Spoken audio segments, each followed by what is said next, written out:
Episode 4 की starting होती है एक पायरेट शिप से, जहाँ पर हमें 3 पायरेट दिखाए जाते हैं और उनकी बातों से पता चलता है कि वो किसी बगी नाम के पायरेट की टीम में है, जो कि बहुत बड़ा पायरेट है और उन्होंने अभी कोई खजाना भी लूटा होता है। वो तीनों अपने खजाने को देख ही रहे होते हैं, तभी वो देखते हैं कि उनके पास कोई दूसरी बोट आई है जिसमें एक लड़की बेहोश पड़ी होती है और वो वही लाल बालों वाली लड़की होती है जिसे हमने पिछले कुछ एपिसोड में देखा था। बोट में उस लड़की को देखकर वो तीनों पायरेट्स अपनी बोट उसके पास ले जाते हैं और उस लड़की से उसका हालचाल पूछने लगते हैं, जिसके बाद वो लड़की उन तीनों से पानी मांगती है और कहती है कि अगर वो उसे पानी देंगे तो वो उन्हें अपना खजाना देगी। खजाने की बात सुनते ही वो तीनों पायरेट्स उस लड़की की बोट में आ जाते हैं और उसके बॉक्स को खोलकर देखने लगते हैं। वो तीनों उस बॉक्स को खोल ही रहे होते हैं, इतने में ही वो लड़की उन तीनों की बोट पर आ जाती है और उसे लेकर वहां से जाने लगती है। तब उन तीनों पायरेट्स को समझ आता है कि उस लड़की ने उनको बेवकूफ़ बनाया और उस बॉक्स में कुछ भी नहीं था। तभी उन तीनों पायरेट की बोट पर अचानक से बारिश होने लगती है और वो तीनों डूब जाते हैं। इसके बाद हम लूफी और जोरो को देखते हैं, जो कि अपनी बोट पर होते हैं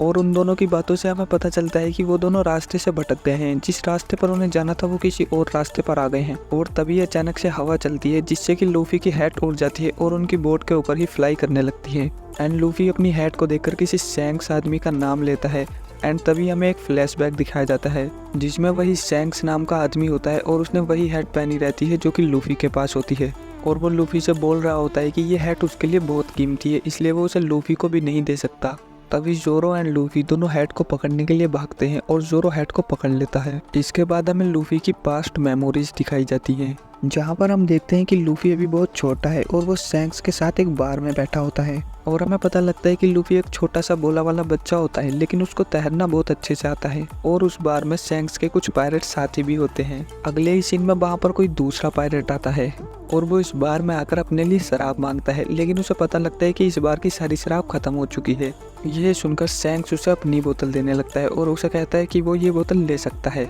लेकिन ये सुनकर वो पायरेट गुस्सा हो जाता है और उस बोतल को सैंक्स के ऊपर तोड़ देता है। लेकिन सैंक्स उससे लड़ने की बजाय उस टूटे हुए कांच को साफ करने लगता है। यह देखकर उस पायरेट को और भी ज्यादा गुस्सा आ जाता है और वो अपनी तलवार से वहां पर रखी सभी बोतलों को तोड़ देता है और अपने साथियों के साथ वहां से चला जाता है। लेकिन इतना सब हो जाने के बाद भी सैंक्स को बिल्कुल गुस्सा नहीं आता, उल्टा वो हंसने लगता है और ये देखकर उसके सभी साथी भी हंसने लगते हैं। लेकिन लूफी को ये सब देखकर बहुत गुस्सा आता है और वो सैंक्स से कहता है कि वो अपनी बेइज्जती करवा कर भी हंस रहा है, लेकिन सैंक्स उससे ये सब इग्नोर करने को कहता है। तभी लूफी को बहुत जोर से भूख लगने लगती है और वो अपने पास में रखे एक बॉक्स में से कोई फ्रूट निकाल कर खा जाता है। ये देखकर सैंक्स लूफी के पास आता है और उसको पकड़कर उल्टा टांग देता है और उसे कहता है कि जो तुमने फ्रूट खाया है उसे बाहर निकालो, ये कोई आम फ्रूट नहीं है, ये एक डेविल फ्रूट है जिसका नाम है गम गम फ्रूट। तभी हम देखते हैं कि लूफी की टांगे खिंचकर बहुत बड़ी हो जाती है और उसकी पूरी बॉडी रबड़ जैसी हो जाती है और सैंक्स उससे कहता है कि तुमने ये फ्रूट खाकर बहुत बड़ी गलती कर दी, अब तुम कभी भी तैर नहीं पाओगे। इसके अगले सीन में हम देखते हैं कि जिस पायरेट ने सैंक्स की बेइज्जती की होती है वो अपने साथियों के साथ मिलकर लूफी को परेशान कर रहा होता है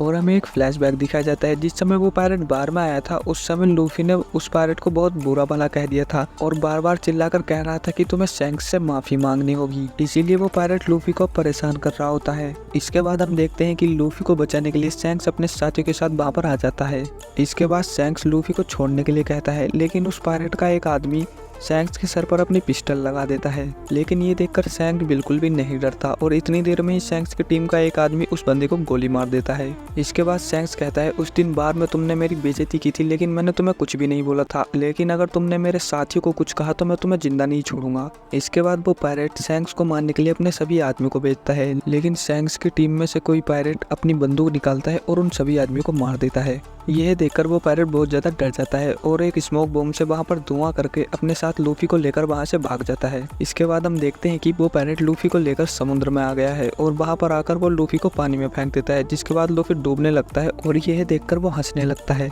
लेकिन तभी उस पायरेट के पीछे से एक मॉन्स्टर बाहर आता है और उस पायरेट को उसकी बोट के साथ ही निगल जाता है। इसके बाद ही वो मॉन्स्टर लूफी को भी खाने जा रहा होता है, लेकिन तभी वहां पर सैंक्स आ जाता है। सैंक्स वहां पर आकर लूफी को अपनी गोद में उठा लेता है और इसके बाद सैंक्स सीधे उस मॉन्स्टर की आंखों में देखता है। जैसे ही मॉन्स्टर सैंक्स की आंखों में देखता है वो मॉन्स्टर बहुत डर जाता है और वहां से भाग जाता है। इसके बाद हम देखते हैं कि लूफी को बचाते हुए सैंक्स का एक हाथ कट गया है और ये देखकर लूफी बहुत ज्यादा रोने लगता है, लेकिन सैंक्स को इस बात का कोई दुख नहीं होता और वो लूफी से कहता है कि तुम्हें बचाने के लिए ये कुर्बानी बहुत छोटी है। इसके अगले सीन में हम देखते हैं कि सैंक्स अपने पायरेट साथियों के साथ वहां से जा रहा होता है और लूफी उससे कहता है कि एक न एक दिन वो उसकी तरह पायरेट जरूर बनेगा। ये सुनकर सैंक्स बहुत ज्यादा खुश होता है और अपनी हैट को लूफी के सर पर रख देता है और लूफी से कहता है कि इस हैट का अपनी जान से भी ज्यादा ध्यान रखना। ये देखकर लूफी रोने लग जाता है। इसके बाद शैंक्स अपने साथियों को लेकर अपने शिप पर बैठ जाता है और वो नए मिशन के लिए निकल जाता है। इसके बाद कहानी प्रेजेंट में आती है और हम देखते हैं कि लूफी यहाँ बैठकर इन सब बातों को सोच रहा था। इसके बाद लूफी और जोरो दोनों को ही बहुत ज्यादा भूख लगी होती है, लेकिन बीच समुद्र में उनके पास खाने के